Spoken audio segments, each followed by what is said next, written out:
아기가 안 나와요. 누가 좀 도와주세요. 제가 도와줄게요. 지금 바로 처치하지 않으면 위험합니다. 여러분, 서울 변두리 한 목욕탕에서 30년째 때를 밀고 계신 분이 있습니다. 손님들에게 무시당하고 반말 듣고 냉대받으며 살아온 평범한 아줌마였죠. 그런데 어느 날 목욕탕에서 임신부가 갑자기 쓰러졌습니다. 조기 진통이 시작됐고 119는 폭설 때문에 1시간이나 걸린다고 했죠. 모두가 패닉에 빠진 그 순간 때밀이 아줌마가 일어서며 말했습니다. 제가 하겠습니다. 그리고 30년 만에 드러난 놀라운 실력.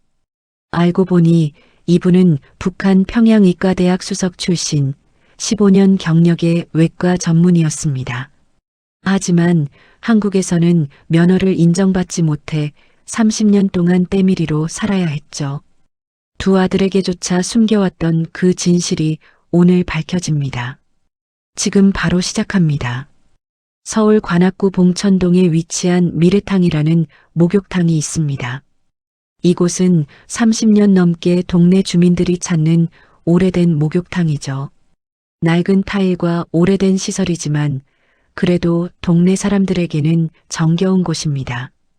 이 목욕탕에서 30년째 때를 밀고 계신 분이 바로 김순희 씨, 65살이십니다. 작은 체구의 수수한 인상의 순희 씨는 항상 조용하고 말이 없으시죠. 이모, 등 좀 세게 밀어주세요. 돈 받고 하는 거 아니에요? 27살쯤 되어 보이는 젊은 손님이 반말을 던집니다. 순희 씨는 묵묵히 고개를 끄덕이며 더 열심히 때를 밀어드립니다.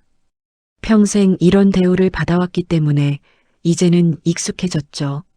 화를 내거나 따지지 않습니다. 그저 성실하게 일할 뿐입니다. 아줌마, 시골에서 올라오셨어요? 말투가 좀 그러시네. 어디 출신이세요? 옆에서 때를 기다리던 다른 손님이 킥킥거리며 웃습니다. 순희 씨의 억양에는 분명 어딘가 어색한 부분이 있었습니다. 표준어를 쓰려고 노력하지만 가끔 이상한 억양이 튀어나오곤 했죠. 특히 개 같은 발음이 평소와 달랐습니다. 저는 그냥 시골에서 왔습니다. 죄송합니다, 손님. 순희 씨는 그저 미소를 지으며 조심스럽게 대답할 뿐입니다. 더 이상 묻지 말아달라는 듯한 표정이었죠. 고개를 살짝 숙이고 다시 손님의 등을 문지릅니다. 목욕탕 주인 며느리인 박지영 씨는 더 노골적입니다. 35살쯤 되어 보이는 박지영 씨는 순희 씨를 볼 때마다 눈살을 찌푸립니다. 마치 일을 제대로 못한다는 듯한 표정이죠. 순희 이모, 손님들 불평 많으니까 좀 더 신경 써요. 요즘 손님들 까다로워서 말이에요. 돈이나 제대로 벌어가세요. 이번 달 매출 떨어지면 곤란해요.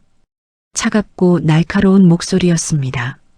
마치 순희 씨를 사람이 아니라 그냥 일꾼으로만 보는 듯한 태도였죠. 눈도 제대로 마주치지 않고 말합니다. 네, 사모님. 더 열심히 하겠습니다. 순희 씨는 허리를 구부려 인사합니다. 등이 아파도 허리를 곧게 펴지 못합니다. 30년 동안 이렇게 살아왔습니다. 무시당하고 업신여김 당하고 반말을 듣는 것이 일상이었죠. 그런데 이상한 점이 있습니다. 순희 씨의 손을 보면 때밀이치고는 너무 섬세합니다. 손가락이 가늘고 길며 손톱도 단정하게 관리되어 있었죠. 오랜 세월 거친 일을 했지만 손가락의 형태는 여전히 우아했습니다. 마치 악기를 다루거나 정밀한 작업을 했던 손 같았죠. 그리고 무엇보다 순희 씨의 눈빛만큼은 예사롭지 않았습니다. 무언가 깊은 생각에 잠긴 듯한, 그리고 어딘가 슬픈 듯한 눈빛이었습니다. 때때로 먼 곳을 바라보며 무언가를 회상하는 것 같았죠. 오후 6시 손님들이 몰리는 시간입니다. 순희 씨는 쉬지 않고 일합니다. 1시간에 4명, 5명씩 때를 밀어드립니다. 허리가 아파도 내색하지 않습니다. 다리가 붓고 발바닥이 뜨거워도 참습니다. 그저 묵묵히 일할 뿐이죠. 이모, 물 좀 더 뜨겁게 해주세요. 네, 손님. 바로 가져오겠습니다. 이모, 타올 좀 더 주세요. 네, 손님. 잠시만요. 이모, 여기 각질 더 벗겨주세요. 네, 알겠습니다. 순희 씨는 손님들의 요구에 하나하나 응답합니다. 불평 한마디 없이 짜증 한 번 내지 않고 일합니다. 그 모습을 보면 마치 수도승처럼 수행하는 것 같았습니다. 어떤 상황에서도 평정심을 잃지 않는 모습이었죠. 퇴근 시간 저녁 9시가 넘었습니다. 하루 종일 서서 일한 순희 씨의 다리는 퉁퉁 부어 있습니다. 발목이 굵어지고 종아리에 통증이 느껴지죠. 그렇지만 순희 씨는 바로 집에 가지 않습니다. 탈의실 구석 낡은 의자에 앉아 가방에서 무언가를 꺼냅니다. 주변을 살피며 조심스럽게 꺼내는 모습이 마치 비밀을 지키는 것 같았죠. 그것은 오래된 책 한 권이었습니다. 표지가 너덜너덜하고 페이지가 누렇게 변색된 책. 모서리가 달아해졌고 곳곳에 밑줄과 메모가 빼곡합니다. 제목을 보니 응급의학개론이라고 적혀 있습니다. 순희 씨는 안경을 쓰고 책장을 넘기며 무언가를 중얼거립니다. 기도 확보, 심폐소생술, 상과 응급. 아직도 기억이 나네. 순희 씨의 손가락이 책의 한 페이지에서 멈춥니다. 응급뿐만 처치라는 제목의 페이지였죠. 순희 씨는 그 페이지를 한참 동안 들여다봅니다. 눈으로 글자를 따라가며 입술을 움직입니다. 제대 탈출 시 처치, 탯줄 감김, 신생아 기도 확보. 마치 시험 공부를 하는 학생처럼 집중해서 읽습니다. 아니, 의사 국가고시를 준비하는 의대생처럼 진지했죠. 언젠가 쓸 날이 올까? 혼잣말처럼 중얼거리는 순희 씨. 그 눈빛에는 희망과 체념이 뒤섞여 있었습니다. 30년 동안 이 책을 읽어왔지만 정작 써먹을 일은 없었죠. 그렇지만 포기하지 않고 매일 복습합니다. 책장을 덮으며 순희 씨는 작은 사진 한 장을 꺼냅니다. 낡고 바랜 사진이었습니다. 젊은 시절의 순희 씨가 하얀 가운을 입고 서 있는 모습. 옆에는 남편으로 보이는 남성과 어린 두 아들이 웃고 있었죠. 배경은 평양중앙병원이라는 간판이 보였습니다. 보고 싶네. 순희 씨의 눈가에 눈물이 맺힙니다. 사진 속 남편은 이미 이 세상 사람이 아닙니다. 북한의 남아 가족을 살리기 위해 희생했죠. 탈의실 구석에서 홀로 의학 서적을 읽고 옛 사진을 바라보는 때밀이 아줌마. 이 평범해 보이는 여성에게는 대체 어떤 비밀이 숨겨져 있는 걸까요? 그리고 그 의학 서적은 왜 30년 동안 읽고 있는 걸까요? 다음 날 오후 2시경입니다. 수요일 오후라 미래탕은 평일 낮 시간치고는 한산했습니다. 손님은 5명 정도밖에 없었죠. 눈이 많이 내리는 날이었습니다. 서울에 폭설주의보가 내려진 상태였고 길거리는 하얗게 쌓인 눈으로 뒤덮여 있었습니다. 순희 씨는 탕 옆 대기실에서 다음 손님을 기다리고 있었습니다. 손에는 여전히 작은 의학 노트를 들고 있었죠. 틈날 때마다 공부하는 습관이 몸에 배어 있었습니다. 그런데 갑자기 탕 안에서 비명소리가 들려옵니다. 으악, 아파요. 누가 좀 도와주세요. 순희 씨가 급하게 노트를 내려놓고 탕으로 달려갑니다. 그곳에는 임신 9개월로 보이는 젊은 여성이 욕조 옆에 쓰러져 있었습니다. 배가 크게 불러 있었고 얼굴은 고통으로 일그러져 있었죠. 양수가 터졌어요. 아기가 나오려고 해요. 민지 씨의 다리 사이로 물이 흐르고 있었습니다. 투명한 양수가 바닥에 퍼져나가고 있었죠. 양수가 터진 겁니다. 조기 진통이 시작된 거예요. 출산 예정일이 아직 2주일이나 남았는데 갑자기 진통이 시작된 겁니다. 어머, 어떡해. 누가 119 불러요. 아기가 나오려고 하는데. 주변 손님들이 비명을 지르며 소란스러워집니다. 한 손님은 겁에 질려 뒤로 물러서고 다른 손님은 어쩔 줄 몰라 손만 비빕니다. 목욕탕 직원들도 우르르 몰려왔지만 모두 당황하기만 합니다. 이런 상황은 처음이었으니까요. 목욕탕에서 아기가 태어나려고 하다니 상상도 못한 일이었죠. 박지영 사모님이 떨리는 손으로 휴대폰을 꺼내 119에 전화를 겁니다. 여보세요. 여기 관악구 봉천동 미르탕인데요. 목욕탕에서 산모가 아기를 낳으려고 하는데 어떡하죠? 빨리 와주세요.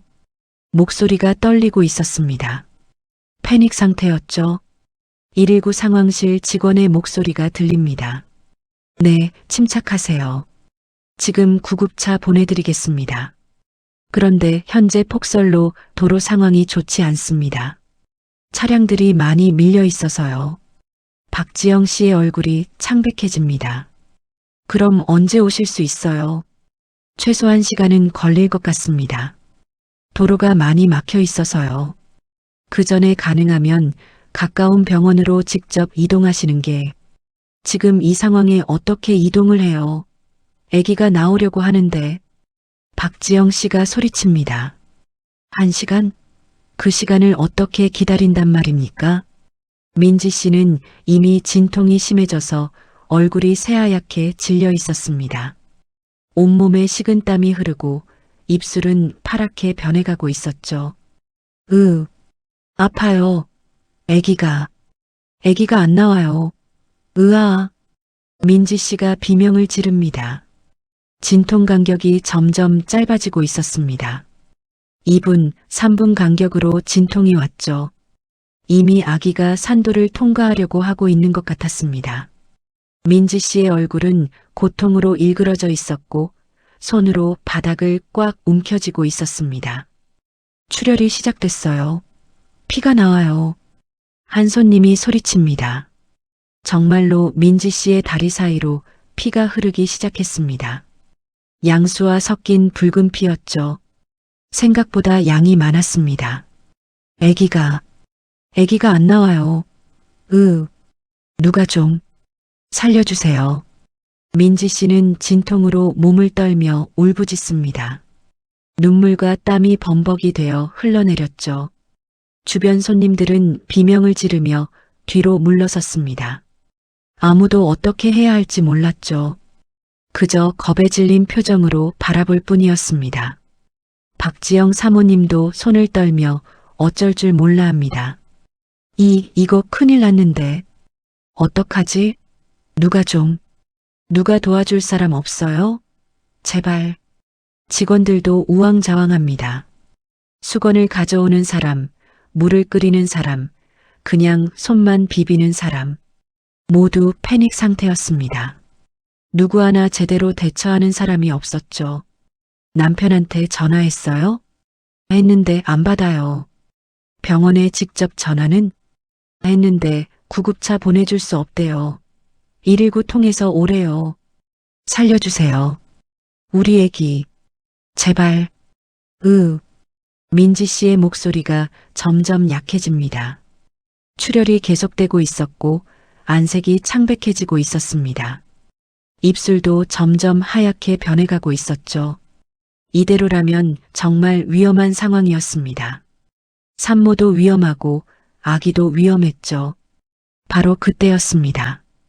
구석에서 조용히 상황을 지켜보던 순희 씨가 천천히 일어섰습니다. 평소와는 완전히 다른 움직임이었습니다. 망설임이 없었고 주저함도 없었죠. 순희 씨의 눈빛이 변했습니다. 평소에 그 조심스럽고 소심한 눈빛이 아니었습니다. 날카롭고 집중되어 있고 확신에 찬 눈빛이었죠. 마치 전혀 다른 사람이 된 것 같았습니다. 순희 씨는 천천히 민지 씨에게 걸어갑니다. 그 걸음걸이도 달랐습니다.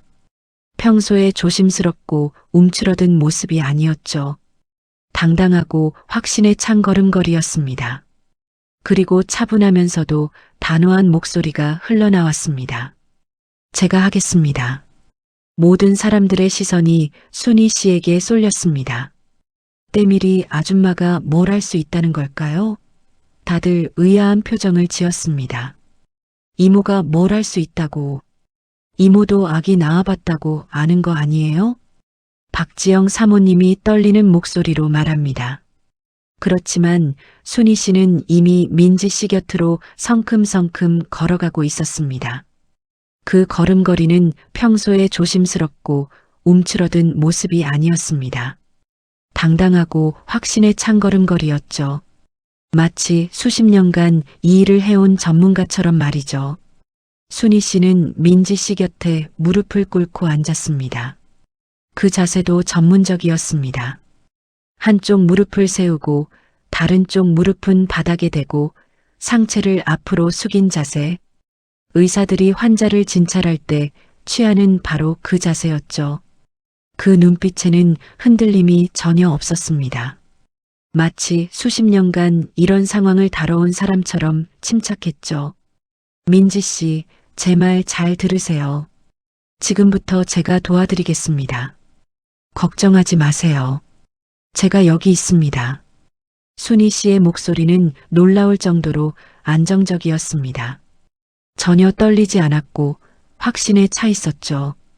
그 목소리를 들은 민지 씨의 눈에 희망이 서렸습니다. 정말 괜찮을까요? 네, 괜찮습니다. 제가 도와드릴게요. 저를 믿으세요. 순희 씨의 손이 민지 씨의 손을 꽉 잡았습니다. 그 순간 민지 씨는 이상하게 안심이 됐습니다. 이 사람이라면 믿을 수 있을 것 같았죠. 순희 씨는 즉시 주변을 돌아보며 명령조로 말했습니다. 수건 깨끗한 거 5장, 뜨거운 물대야 2개, 그리고 소독용 알코올 있으면 가져오세요. 지금 당장이요. 순희 씨의 목소리는 명령조였습니다. 평소에 그 조심스럽고 작은 목소리가 아니었죠. 마치 수술실에서 간호사들에게 지시하는 의사 같았습니다. 목소리에 권위가 묻어났고 확신이 느껴졌습니다. 직원들은 본능적으로 움직였습니다. 뭔가 모를 권위가 순희 씨의 목소리에 담겨 있었기 때문이죠. 의문을 품을 틈도 없이 몸이 먼저 움직였습니다.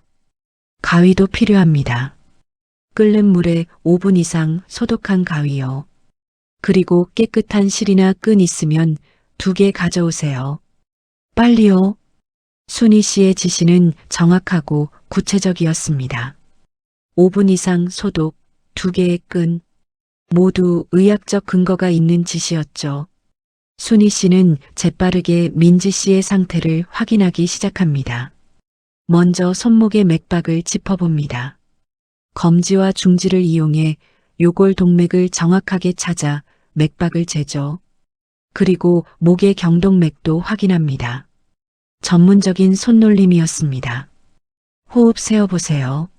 1, 2, 셋. 순희 씨는 민지 씨의 가슴 움직임을 보며 호흡수를 셉니다. 그리고 산모의 의식 상태를 체크하죠. 민지 씨, 제 손가락 몇 개 보여요? 3개요. 좋아요. 의식은 명료합니다. 순희 씨는 중얼거리며 상태를 파악합니다. 그리고 주변 사람들을 향해 말했습니다. 맥박 분당 110회, 빠르지만 안정적입니다. 호흡은 분당 24회, 빠르지만 규칙적이에요. 의식은 명료합니다. 활력 징후는 괜찮아요. 정확한 의학 용어가 순희 씨의 입에서 술술 흘러나옵니다. 주변 사람들은 입을 떡 벌린 채 지켜볼 수밖에 없었죠. 이게 그때 미리 아줌마 맞나 싶었습니다. 완전히 다른 사람 같았죠.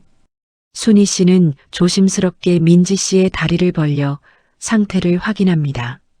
전문가의 손길이었습니다. 정확하고 부드럽고 확신에 차 있었죠. 자궁 경부 완전 개대, 10cm 개대됐습니다. 아기 머리가 보입니다. 하강도도 좋고요. 그런데 순희 씨의 얼굴이 잠시 굳어집니다. 뭔가 문제가 있는 것 같았죠. 눈빛이 더 날카로워집니다. 탯줄이 목에 감겼습니다. 제대 탈출은 아니지만 목에 한 바퀴 감겨 있어요. 지금 바로 처치하지 않으면 아기가 질식할 수 있습니다. 주변 사람들이 숨을 죽입니다. 탯줄이 목에 감겼다니 정말 위험한 상황이었습니다. 영화나 드라마에서 본 최악의 시나리오였죠. 민지 씨, 제 말 잘 들으세요. 지금부터 제가 시키는 대로만 하시면 됩니다. 할 수 있죠? 네. 네. 민지 씨가 눈물을 흘리며 고개를 끄덕입니다. 순희 씨의 목소리에서 믿음이 느껴졌죠. 좋아요. 먼저 크게 숨 들이마시고. 네, 좋습니다. 천천히 내쉬세요. 그래요, 잘하고 계세요. 순희 씨는 민지 씨를 안심시키며 호흡을 조절하게 합니다. 과호흡을 막기 위해서였죠. 이제 제가 하는 말 잘 들으세요. 숨 참고, 이제 힘주세요. 아래로 밀어내듯이, 응가할 때처럼. 순희 씨의 손놀림은 놀라울 정도로 숙련되어 있었습니다. 마치 수십 년간 이 일을 해온 전문가처럼 말이죠. 한 손은 아기의 머리를 받치고 다른 손은 회음부를 보호합니다. 정확한 손의 위치였죠. 조심스럽게 한 손가락을 넣어 아기 목에 감긴 탯줄을 확인합니다. 검지손가락으로 탯줄의 위치를 파악하고 얼마나 꽉 감겨 있는지 확인하죠. 탯줄이 한 바퀴 감겨 있지만 느슨합니다. 풀 수 있어요. 그리고 천천히 아주 조심스럽게 탯줄을 아기의 머리 위로 넘깁니다. 이것은 정말 섬세한 작업이었습니다. 조금만 잘못해도 탯줄이 더 조여질 수 있었죠. 하지만 순희 씨의 손은 떨리지 않았습니다. 조금만 더요. 잘하고 계세요. 정말 훌륭해요. 순희 씨의 이마에 땀이 맺힙니다. 집중력이 최고조에 달했죠. 주변 소음도 들리지 않았습니다. 오로지 산모와 아기에게만 집중했죠. 탯줄 풀렸습니다. 이제 한 번만 더 힘주세요. 크게 숨 들이마시고, 참고, 힘, 민지 씨가 온 힘을 다해 힘을 줍니다. 얼굴이 새빨개지고 온몸에 힘이 들어가죠. 그리고 드디어, 으앙, 으앙, 아기의 울음소리가 터져 나왔습니다. 그 순간 목욕탕 안의 시간이 멈춘 것 같았습니다. 모두가 숨을 죽이고 그 울음소리를 들었죠. 순희 씨는 재빠르게 아기를 받아 안았습니다. 아기를 머리보다 낮은 위치에 두고 입과 코에 있는 양수를 부드럽게 닦아냅니다. 손가락으로 입안을 확인하고 기도를 개방시키죠. 기도 개방 확인, 호흡 정상, 심박동 안정적입니다. 피부색도 좋아요. 순희 씨는 아기를 깨끗한 수건으로 부드럽게 감싸며 체온을 유지시킵니다. 젖은 수건은 즉시 제거하고 마른 수건으로 교체하죠. 저체온증을 막기 위해서였습니다. 그리고 탯줄을 처리합니다. 아기 배꼽에서 약 3cm 떨어진 곳과 5cm 떨어진 곳, 두 곳을 소독한 실로 단단히 묶습니다. 그리고 그 사이를 소독한 가위로 자르죠. 탯줄 결찰 완료. 신생아 활력 징후 모두 안정적입니다. 순희 씨는 아기를 민지 씨의 가슴에 올려줍니다. 피부 접촉이 중요하다는 것을 알고 있었죠. 엄마와 아기의 유대감 형성, 체온 유지, 모유 수유 촉진에 도움이 되니까요. 축하합니다. 건강한 딸입니다. 3.2kg 정도 되는 것 같네요. 민지 씨는 눈물을 흘리며 아기를 품에 안았습니다. 감사합니다. 정말 감사합니다. 흑흑. 그렇지만 순희 씨의 일은 아직 끝나지 않았습니다. 이제 제3기분만, 즉 태반 배출을 처리해야 했죠. 순희 씨는 산모의 배를 부드럽게 마사지합니다. 자궁 수축을 유도하기 위해서였죠. 그리고 탯줄을 살짝 잡아당기며 태반이 배출되는 것을 돕습니다. 5분쯤 후 태반이 배출됐습니다. 순희 씨는 태반을 확인합니다. 완전히 배출됐는지 일부가 자궁에 남아있지는 않은지 꼼꼼히 확인하죠. 제3기 진행 정상. 태반 완전 배출 확인. 열상 없음. 출혈량 약 300ml. 정상 범위 내입니다. 모든 의학 용어가 정확했습니다. 순희 씨는 계속해서 산모의 출혈을 관찰하고 자궁이 제대로 수축하는지 확인합니다. 배를 만져보며 자궁저부의 위치를 확인하죠. 자궁 수축 양호. 출혈 조절 잘 되고 있습니다. 모든 과정이 교과서처럼 완벽했습니다. 15분 정도 지났을까요? 순희 씨는 마지막으로 산모와 아기의 상태를 한 번 더 확인한 후 천천히 일어섰습니다. 주변에서 숨죽이고 지켜보던 사람들이 박수를 치기 시작했습니다. 와, 정말 대단하다. 진짜 의사 같았어요. 이모님, 정말 감사합니다. 박지영 사모님이 떨리는 목소리로 다가왔습니다. 눈에는 눈물이 가득했죠. 순희 이모. 아니, 선생님. 당신 대체 누구세요? 어떻게 이런 걸 할 수 있는 거예요? 순희 씨는 피 묻은 손을 씻으며 조용히 대답했습니다. 저는 그냥 때밀이입니다. 그렇지만 아무도 그 말을 믿지 않았습니다. 방금 본 것은 분명 전문 의료인의 실력이었으니까요. 일반인이 할 수 있는 수준이 아니었죠. 손님 중 한 명이 조심스럽게 물었습니다. 이모님 혹시 간호사셨어요? 순희 씨는 고개를 저었습니다. 아니요. 그럼 조산사? 아닙니다.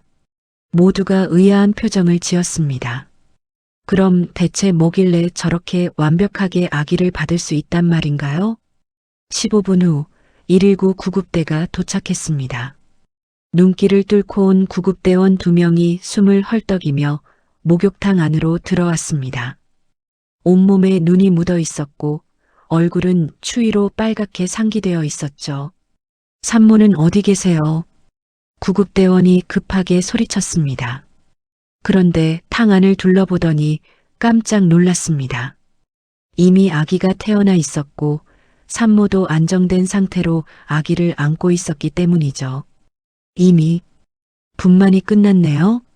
구급대원 중 경력이 많아 보이는 40대 남성이 놀란 표정으로 다가왔습니다. 그는 민지 씨와 아기를 재빠르게 살펴봤죠. 아기의 탯줄 처리 상태를 확인하고 신생아의 호흡과 심박동을 체크합니다. 산모의 출혈 상태와 자궁 수축도 확인하죠. 이거 완벽한데요? 구급대원이 감탄했습니다. 탯줄 결찰도 정확하고 아기 기도 확보도 제대로 됐고 산모 출혈 관리도 완벽하네요. 누가 처치하셨어요? 의사 선생님이라도 계셨나요? 박지영 사모님이 순희 씨를 가리켰습니다. 저분이 우리 목욕탕에서 일하시는 순희 이모가 하셨어요.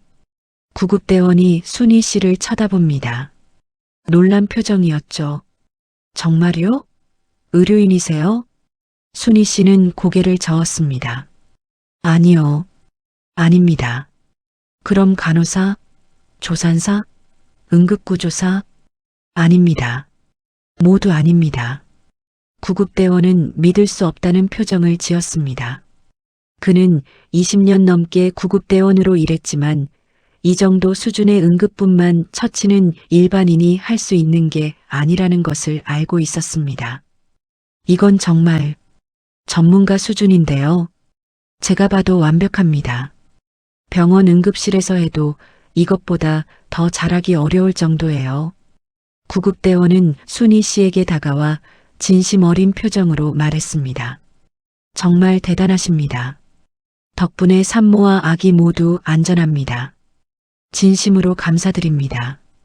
구급대는 민지 씨와 아기를 들것에 조심스럽게 옮겨 실었습니다. 병원으로 이송해 정밀 검사를 받아야 했죠. 민지 씨는 들것에 누워서도 순희 씨를 찾았습니다. 은인분, 정말 감사합니다. 제 아기를 살려주셔서, 제 목숨도 살려주셔서 평생 잊지 않을게요. 눈물을 흘리며 감사 인사를 했습니다. 구급대가 민지 씨와 아기를 병원으로 이송한 후 목욕탕에는 묘한 침묵이 흘렀습니다. 모든 사람들의 시선이 순희 씨에게 향해 있었죠. 궁금증과 경외심이 뒤섞인 시선이었습니다. 박지영 사모님이 다가와 순희 씨의 손을 잡았습니다. 떨리는 손이었죠. 순희 이모. 아니, 선생님. 제발 솔직히 말씀해 주세요. 대체 어떻게 저런 걸 할 수 있는 거예요? 당신 진짜 누구세요? 주변 손님들도 모두 고개를 끄덕였습니다. 모두 궁금해했죠. 순희 씨는 한참을 망설였습니다. 30년 동안 숨겨왔던 비밀이었습니다. 아무에게도 말하지 않았던 과거였죠. 하지만 이제 더 이상 숨길 수 없을 것 같았습니다. 순희 씨는 천천히 입을 열었습니다. 저는 북한에서 의사였습니다. 순간 주변이 조용해졌습니다. 북한? 의사? 사람들은 귀를 의심했죠. 방금 뭐라고 했나요? 순희 씨는 떨리는 목소리로 자신의 이야기를 꺼내기 시작했습니다. 1984년 저는 평양의과대학에 입학했습니다. 순희 씨의 눈가에 옛 기억이 스쳐 지나갑니다. 젊은 시절의 모습이 떠올랐죠. 당시 북한에서 의과대학에 들어간다는 건 정말 어려운 일이었어요. 성분도 좋아야 하고 성적도 최상이어야 했죠. 100명 중에 1명 들어갈까 말까 한 곳이었습니다. 순희 씨는 잠시 말을 멈추고 깊은 숨을 들이쉬었습니다. 다행히 저는 수석으로 합격했어요. 우리 아버지가 당시 공장 기사장이셔서 성분이 좋았고 제가 공부를 좀 했거든요. 6년 동안 정말 열심히 공부했습니다. 새벽 5시에 일어나서 밤 11시까지 공부했어요. 해부학, 생리학, 병리학, 양리학.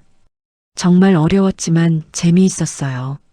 순희 씨의 목소리에 그때의 열정이 묻어났습니다. 1990년에 수석으로 졸업했습니다. 김일성 종합대학 다음으로 평양의과대학 수석 졸업이 명예로웠던 시절이었죠. 그리고 평양중앙병원에 배치됐어요. 외과였습니다. 처음에는 인턴으로 시작했지만 실력을 인정받아 빠르게 전문의가 됐죠. 순희 씨의 눈에 자부심이 서렸습니다. 맹장 수술, 담낭 수술, 위암 수술, 제왕절개. 정말 많은 수술을 했습니다. 하루에 서너 건씩 수술을 집도했어요.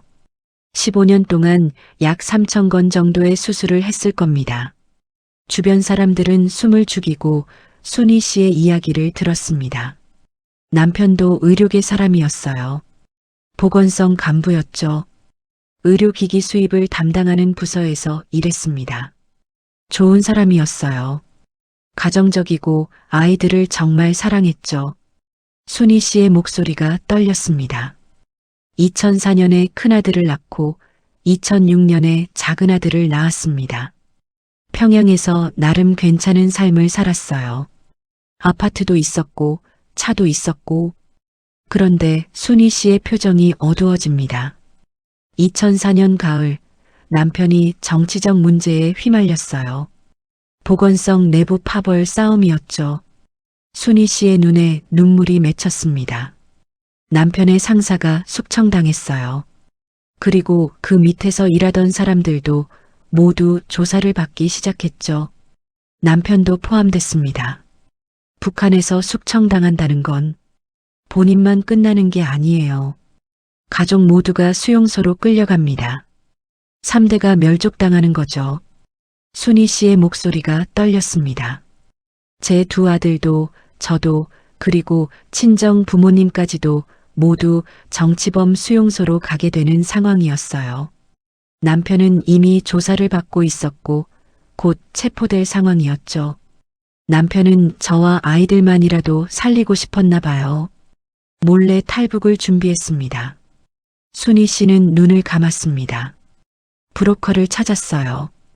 돈을 모았죠. 남편이 가지고 있던 미국 달러 전부, 제 금반지, 집안의 귀중품 모두 팔았습니다. 2005년 2월, 눈 내리는 밤이었다고 합니다. 남편은 평양에 남아서 시선을 돌리겠다고 했어요. 자기가 계속 출근하면서 평범하게 생활하면 보이부에서 가족이 탈북했다는 걸 늦게 알아챌 거라고. 순희 씨의 눈에서 눈물이 흘러내렸습니다. 그게 남편과 마지막이었어요. 남편은 제 손을 꼭 잡으며 말했죠. 아이들 잘 키워. 자유로운 곳에서 행복하게 살아. 미안해, 사랑해.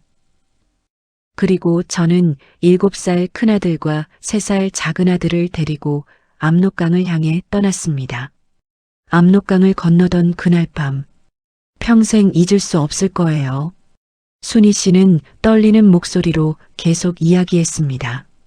2월이었는데 강이 얼어붙어 있었어요. 하지만 완전히 얼지는 않아서 발을 디딜 때마다 얼음이 갈라지는 소리가 났죠. 큰아들 민수 손을 잡고 작은아들 민우는 업고 강을 건넜어요. 얼어붙은 강물에 발을 담그는데 너무 차가워서 감각이 없었습니다. 발가락이 얼어붙는 것 같았어요. 순희 씨의 손이 떨렸습니다. 민수가 엄마 춥다고 울먹였어요. 그런데 제가 조용히 해야 해라고 입을 막았죠. 울음소리라도 나면 국경 경비대에게 발각되니까요. 등 뒤에 엎인 민호는 추워서 계속 울었어요. 제 손으로 아들의 입을 막고 강을 건넜습니다. 제 아이의 입을 틀어막으면서 강을 건너야 했어요. 순희 씨는 눈물을 닦았습니다.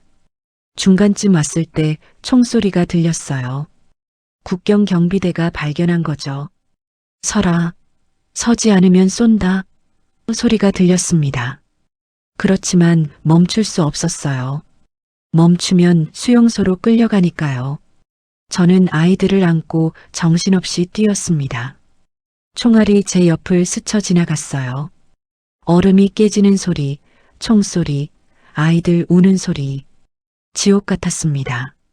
하지만 다행히 중국 쪽에 있던 브로커가 우리를 끌어올려줬어요. 간신히 살았죠.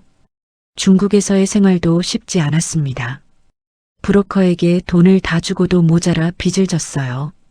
중국 농촌에서 1년 동안 일하며 빚을 갚았죠. 밭일, 집안일 뭐든 했습니다.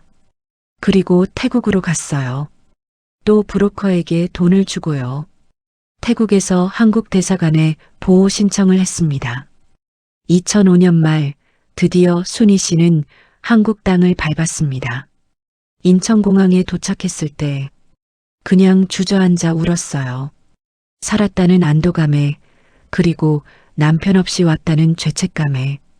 한국에 도착한 순희 씨는 희망에 가득 차 있었습니다. 하나원에서 적응 교육을 받는 동안 저는 계속 물어봤어요. 북한에서 의사였는데 한국에서도 의사로 일할 수 있냐고요. 15년 경력이 있다고, 수술도 3,000건 넘게 했다고. 그런데 돌아온 대답은 충격적이었습니다. 안 된다고 하더군요. 북한 의사 면허는 한국에서 인정되지 않는다고요. 법으로 정해져 있대요.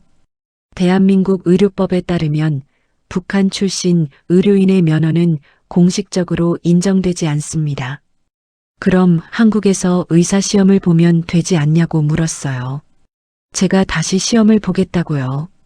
하지만 그것도 쉽지 않았습니다. 한국 의사 국가고시를 보려면 먼저 한국의 의과대학을 졸업해야 한다고 했어요. 북한 의대 졸업은 인정이 안 된대요. 그럼 다시 의대에 가면 되지 않냐고 했죠. 그런데 순희 씨는 쓴웃음을 지었습니다.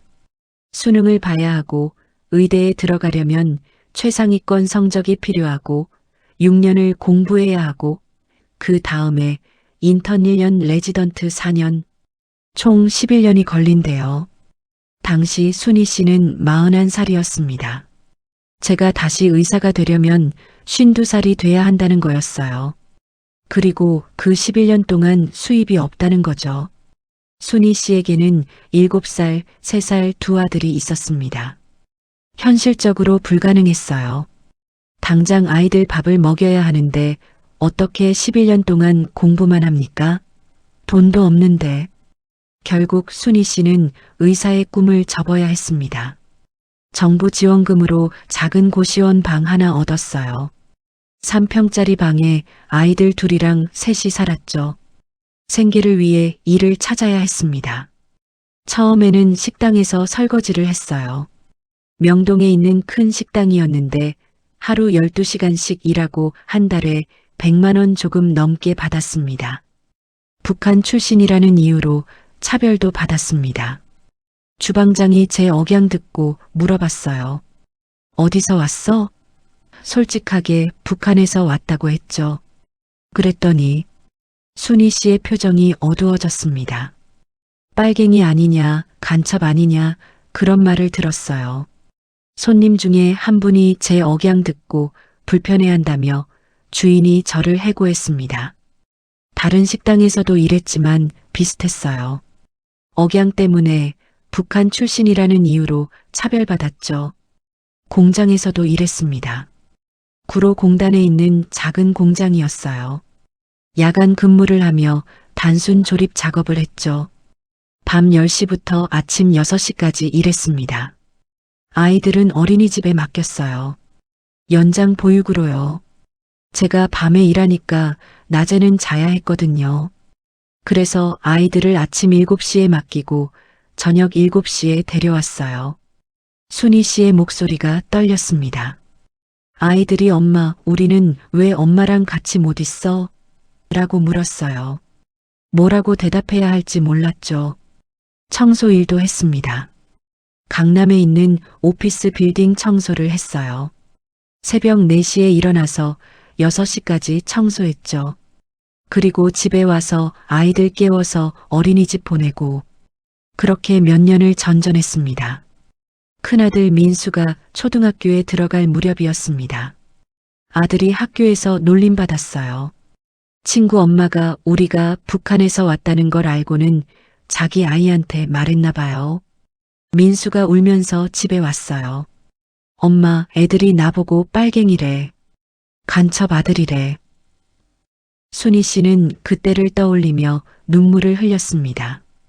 그때 결심했어요. 아이들에게 더 이상 상처 주지 않기로요.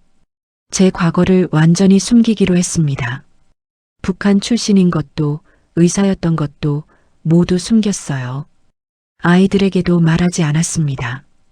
그냥 엄마는 시골에서 왔어라고만 했어요. 북한이라는 말은 절대 하지 않았죠.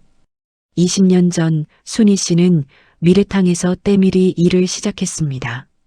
목욕탕 주인 할머니가 저를 받아주셨어요. 억양이 좀 이상해도 괜찮다고, 성실하게만 일하면 된다고. 목욕탕 일은 그나마 괜찮았어요. 손님들 상대하는 일이지만 말을 많이 할 필요가 없었으니까요. 하루 10시간씩 일주일에 6일을 일했습니다. 한 달에 200만 원 조금 넘게 벌었어요. 그 돈으로 아이들 학원비 대고 밥 먹이고 옷 사주고 빠듯했지만 그럭저럭 살았습니다. 그렇지만 순희 씨는 의학을 완전히 놓을 수는 없었습니다. 퇴근하면 늘 의학 서적을 봤어요.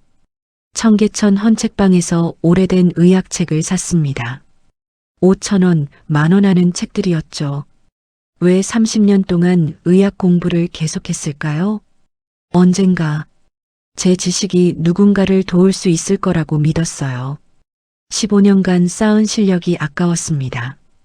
그리고 정말 만약에 제 앞에서 누군가 응급 상황에 처한다면 제가 도울 수 있어야 한다고 생각했어요. 의사로서의 책임이라고 할까요? 매일 밤 순희 씨는 의학 서적을 읽었습니다. 기억이 희미해질까봐 두려웠어요. 심폐소생술하는 법, 응급처치 방법, 외상처리, 모든 것을 계속 복습했습니다. 30년이 흘렀습니다. 아들들은 잘 자랐어요. 큰아들 민수는 대기업에 취직했고 작은아들 민호는 대학교 4학년이에요. 그것만으로도 충분했죠. 아들들에게는 끝내 진실을 말하지 못했습니다. 북한에서 온 엄마 의사였지만 때밀이나 하는 엄마. 그런 말을 듣게 하고 싶지 않았어요. 그냥 열심히 일하는 평범한 엄마로 기억되고 싶었습니다. 부끄럽지 않은 엄마로요. 그렇게 순희 씨는 자신의 과거를 묻고 살았습니다. 그런데 어제 그 산모를 보는 순간 순희 씨의 눈에 눈물이 고였습니다. 그냥 지나칠 수가 없었어요. 의사로서의 본능이랄까요? 사람의 생명보다 중요한 건 없으니까요. 제가 도울 수 있는데 가만히 있을 수는 없었어요. 30년 동안 공부한 게 바로 그 순간을 위해서였던 것 같아요. 그런데 순희 씨는 한 가지 사실을 몰랐습니다. 목욕탕에 있던 손님 중 한 명이 몰래 그 장면을 휴대폰으로 촬영했다는 사실을요. 그녀는 평소 SNS를 자주 이용하는 사람이었죠. 순희 씨가 산모를 구하는 장면을 처음부터 끝까지 동영상으로 찍었습니다. 이거 정말 대단한데? 사람들이 꼭 봐야 할 것 같은데. 이미영 씨는 그날 밤 자신의 SNS에 영상을 올렸습니다. 인스타그램과 페이스북 그리고 유튜브에 모두 올렸죠. 제목은 이렇게 달았습니다. 30년 때밀이 아줌마가 산모 살린 기적의 순간. 알고 보니 북한 출신 의사셨다고 합니다. 한국에서 면허를 인정받지 못해 30년째 때밀이로 사셨대요. 이게 맞나요? 처음에는 반응이 미미했습니다. 조회수가 100, 200, 1000 정도였죠. 그런데 다음날 아침 갑자기 영상이 퍼지기 시작했습니다. 누군가 대형 온라인 커뮤니티에 공유한 거였죠. 이거 실화냐? 북한 의사가 30년 동안 때밀이로 살았다고? 영상 보니까 진짜 전문가 수준인데 이런 분을 왜 의사로 안 쓰는 거야? 탈북민 차별 심각하네. 실력 있는데도 기회를 안 주다니. 댓글이 달리기 시작했고 공유가 이어졌습니다. 10만, 100만. 이틀 만에 조회수 500만을 돌파했습니다. 댓글이 폭주했죠.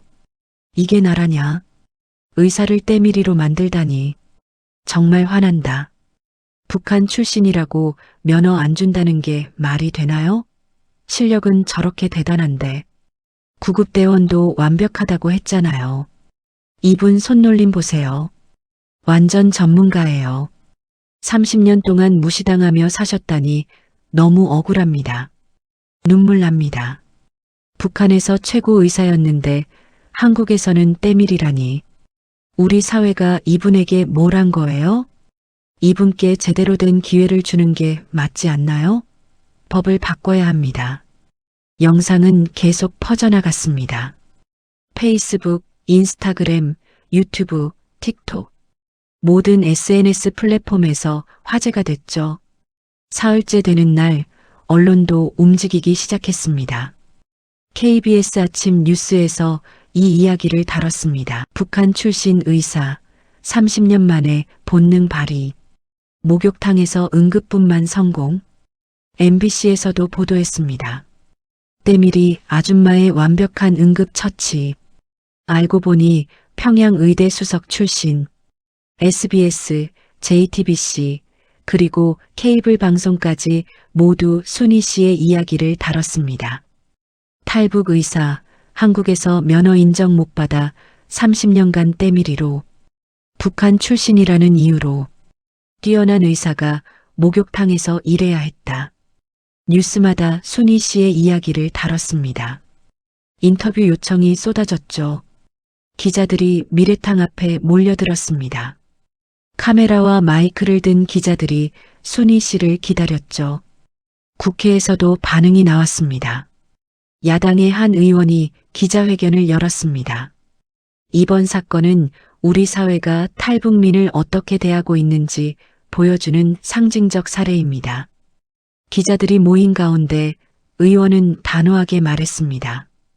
북한에서 15년간 의사로 활동한 분이 한국에서 30년 동안 때밀이로 살아야 했다는 것, 이것이 과연 정상입니까?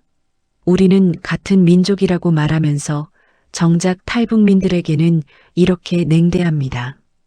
기자들이 질문을 쏟아냅니다. 의원님, 구체적인 대책이 있으십니까? 탈북 의료인 지원 법안을 검토하겠습니다. 북한에서의 의료 경력을 일정 부분 인정하고 보수 교육과 시험을 거쳐 한국에서도 의료 활동을 할 수 있도록 하는 법안입니다. 여론이 들끓기 시작했습니다. 청와대 국민청원 게시판에도 관련 청원이 올라왔죠. 탈북 의료인의 경력을 인정해 주세요. 김순희 씨 같은 분들이 더 이상 때밀이로 살지 않도록 해주세요. 실력 있는 사람에게 기회를 주는 것이 진정한 통일 준비 아닙니까? 청원 동의자가 하루 만에 10만 명을 넘었습니다. 이틀 후에는 20만 명을 돌파했죠. 온라인에서는 실시간 검색어 상위권에 올랐습니다. 그런데 정작 순희 씨는 이 모든 상황이 부담스러웠습니다. 저는 그냥 조용히 살고 싶었는데 기자들이 목욕탕 앞에 몰려들었습니다. 순희 씨가 출근하려고 하면 카메라가 돌아갔죠.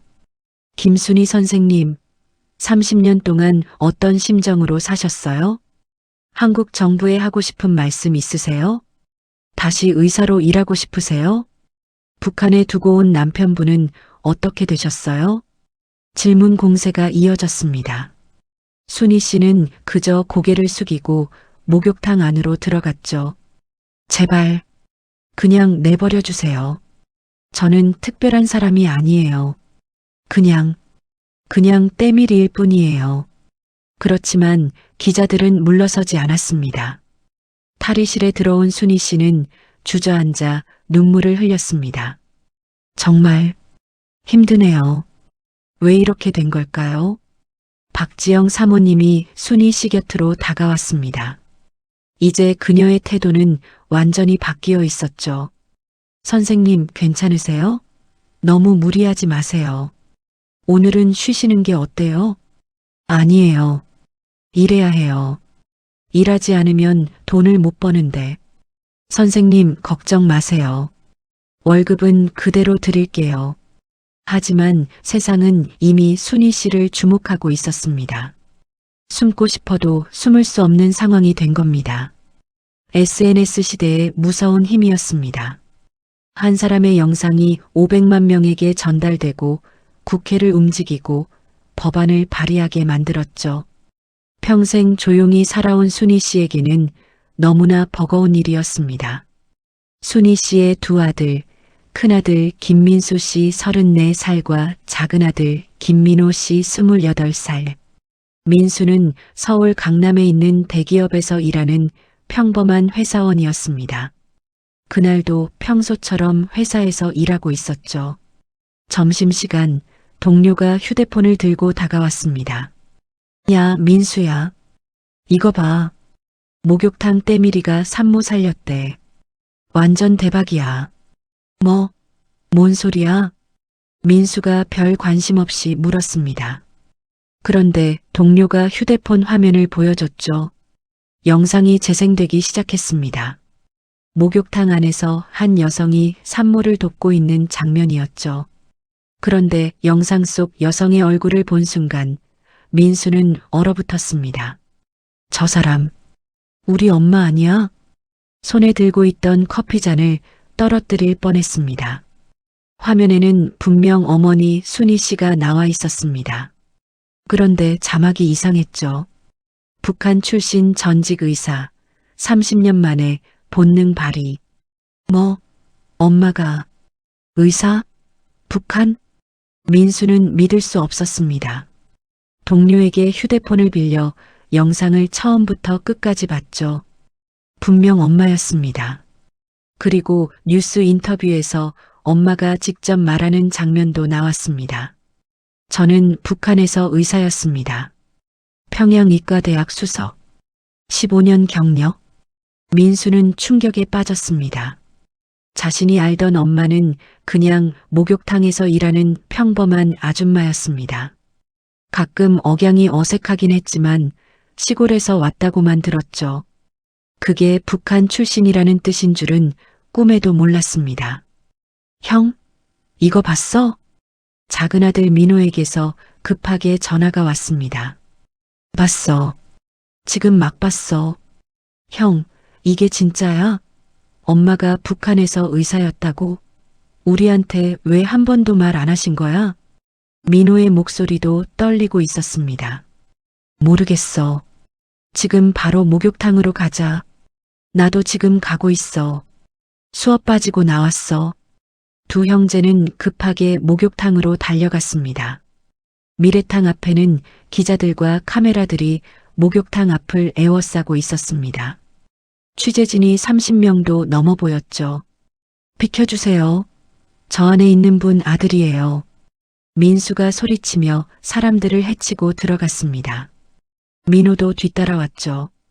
김순희 선생님 아드님이세요? 기자들이 마이크를 들이댔습니다. 어머니에 대해 알고 계셨어요?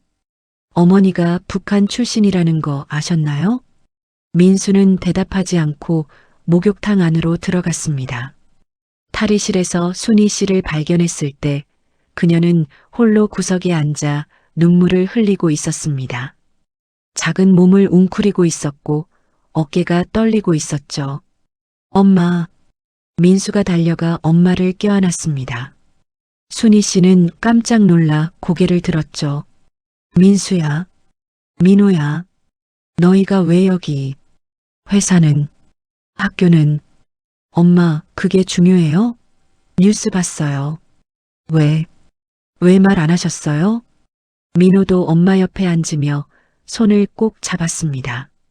엄마가 의사셨다는 걸, 북한에서 오셨다는 걸, 30년 동안 왜 숨기신 거예요? 순희 씨는 눈물을 닦으며 떨리는 목소리로 말했습니다. 너희가 북한 출신 엄마 때문에 상처받을까봐 그랬어. 친구들한테 놀림받을까봐, 취직할 때 불이익 받을까봐, 결혼할 때 문제될까봐. 엄마, 민수가 목이 메었습니다. 엄마, 우리가 자랑스러워요. 평생 우릴 위해 희생하셨잖아요. 민수의 눈에도 눈물이 고였습니다.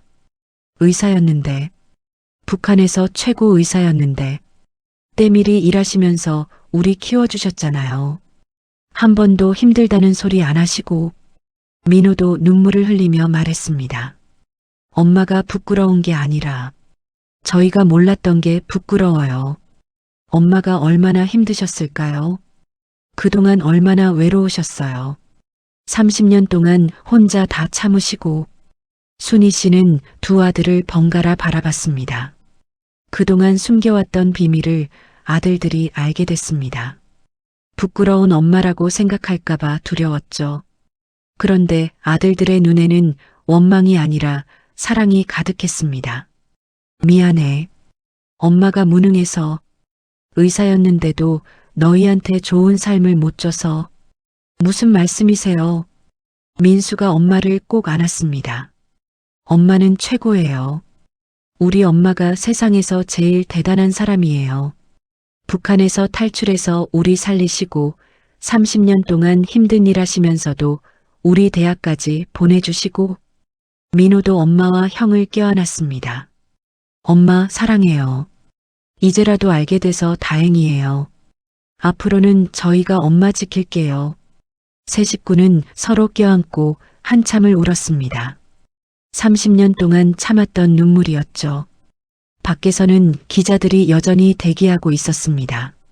하지만 그 순간만큼은 세상이 다 사라진 것 같았습니다.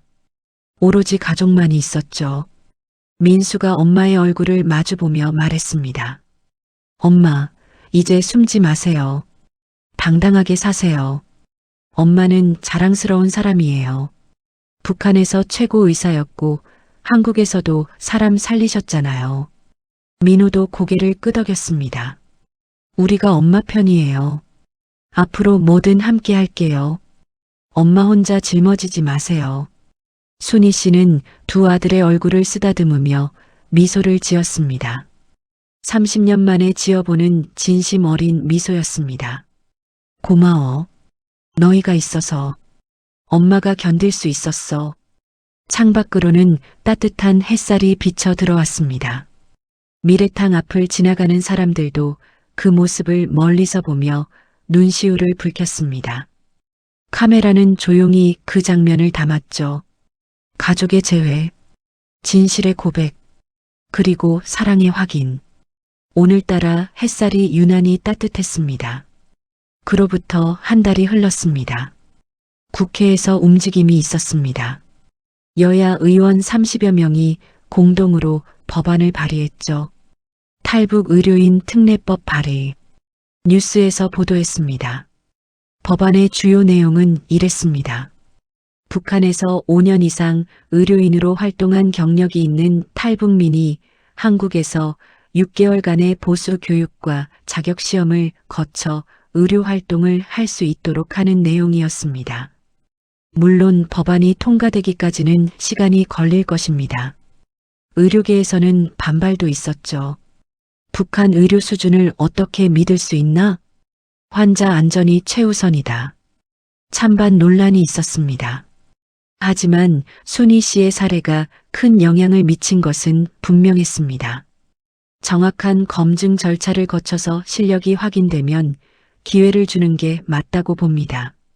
북한 출신이라는 이유만으로 차별하는 건 옳지 않습니다. 같은 민족 아닙니까? 김순희 씨 사례를 보세요. 저렇게 뛰어난 분을 30년 동안 묻어둔 게 과연 옳았습니까? 여론도 우호적이었습니다. 청원 동의자가 30만 명을 넘었죠. 그 사이 순희 씨에게는 또 다른 제안이 들어왔습니다. 대한적십자사 의료봉사단체에서 연락이 왔습니다. 김순희 선생님, 저희와 함께 일하시면 어떨까요? 응급처치 교육 강사를 맡아주시면 좋겠습니다. 하지만 저는 의사 면허가 없는데요. 직접 진료는 할 수 없지만 교육은 가능합니다. 선생님의 경험과 지식을 시민들과 나누어 주시면 됩니다. 순희 씨는 며칠 동안 고민했습니다. 두 아들과도 상의했죠. 엄마 하세요. 엄마가 하고 싶으신 일 하세요. 우리가 응원할게요.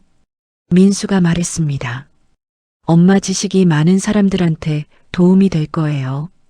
엄마가 30년 동안 공부하신 게 헛되지 않게요. 민호도 격려했습니다. 순희 씨는 결정했죠. 네, 하겠습니다. 면허는 없어도 제 경험을 나눌 수 있다면 기쁘게 하겠습니다. 이제 순희 씨는 일주일에 이틀은 대한적십자사에서 시민들에게 응급처치를 가르칩니다. 심폐소생술을 할 때는 이렇게 손을 깍지 껴서 가슴 한가운데를 누릅니다. 순희 씨는 마네킹 앞에서 시범을 보입니다.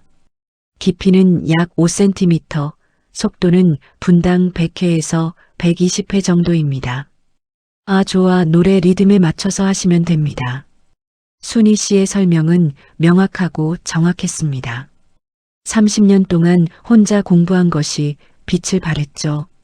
수강생들은 진지하게 듣고 따라했습니다. 선생님, 정말 설명을 쉽게 하세요. 이해가 잘 돼요. 선생님 덕분에 위급한 상황에서 사람을 살릴 수 있을 것 같아요. 선생님 뉴스 봤어요. 정말 대단하세요. 수강생들의 반응은 뜨거웠습니다. 순희 씨는 비로소 자신의 지식이 쓸모 있다는 것을 실감했죠. 나머지 날들은 여전히 미래탕에서 때를 밉니다. 순희 씨는 그 일을 그만두지 않았습니다. 이 일도 소중한 일이에요. 사람들이 깨끗해지도록 돕는 거잖아요. 부끄러운 일이 아니에요. 박지영 사모님이 말렸습니다. 선생님, 이제 그만두셔도 돼요. 적십자사에서 받으시는 강사료로도 충분하잖아요. 아니에요. 저는 이 일이 좋아요. 그리고 여기가 제게는 집 같은 곳이에요. 순희 씨는 미소 지었습니다. 그런데 달라진 게 있다면 이제 목욕탕 손님들이 순희 씨를 대하는 태도였습니다. 선생님, 오늘도 수고하세요. 순희 선생님, 저희 딸이 간호사인데 선생님 정말 존경한다고 하던데요. 선생님, 어제 뉴스 봤어요. 국회에서 법안 통과될 것 같던데요. 정말 다행이에요. 선생님, 사인 좀 해주세요. 반말하던 손님들도 무시하던 사람들도 이제는 모두 순희 씨를 선생님이라고 부릅니다. 젊은 손님들이 순희 씨 앞에서 인증샷을 찍으려고 줄을 섭니다. 선생님, 저랑 사진 한 장만 찍어주세요. 순희 씨는 쑥스러워하면서도 웃으며 사진을 찍어줍니다. 박지영 사모님은 완전히 달라졌습니다. 선생님, 저 그동안 정말 죄송했어요. 몰라 뵙고 함부로 대해서 용서해 주세요. 박지영 씨는 진심으로 사과했습니다. 눈에 눈물까지 글썽였죠. 순희 씨는 고개를 저으며 말했습니다. 괜찮아요, 사모님. 저도 숨기고 살았으니까요.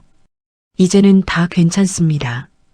오히려 30년 동안 일자리 주셔서 감사해요. 선생님, 정말 감사합니다. 앞으로 더 잘 모시겠습니다. 어느 날 저녁 퇴근 후 순희 씨는 여전히 의학 서적을 펼쳤습니다. 그런데 이번에는 혼자가 아니었죠. 큰아들 민수가 옆에 앉아 함께 책을 보고 있었습니다.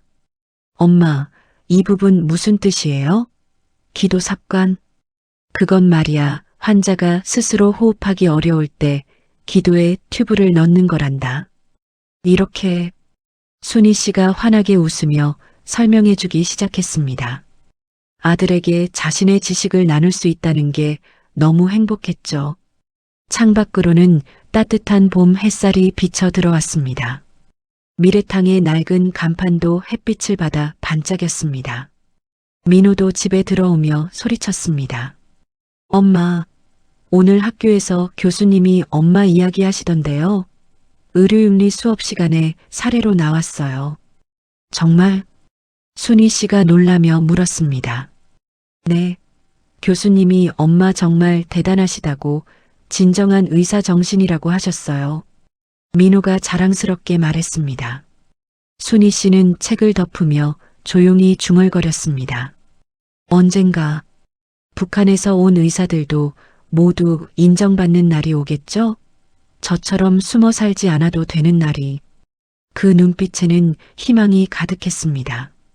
30년 동안 숨죽여 살아왔지만 이제는 당당하게 자신의 과거를 이야기할 수 있게 됐습니다. 그리고 그 경험으로 누군가를 도울 수 있게 됐죠.